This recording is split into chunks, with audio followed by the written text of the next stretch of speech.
One man's attempt to control his robot vacuum cleaner has ended with more than 7,000 devices being inadvertently hacked, revealing just how vulnerable our homes are. Sammy Astafall is a software engineer and wanted to connect his DJI Romo vacuum to his PlayStation, which would allow him to steer the device and access its cameras. He used an AI assistant to rewrite the code, but instead of linking up with just his device, he found he had access to more than 7,000 vacuums. Via his PlayStation, he was able to see what each vacuum was doing, the floor plan of the house it was in, and a live feed from its cameras.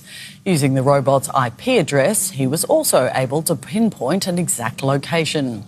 Astafall says this was all accidental and he didn't hack into any of the company's servers, only accessing information that was readily available. He was so concerned by how lax the robot's security was that he contacted a tech publication to share the story. DJI have since upped their protection against hackers, both intentional and accidental.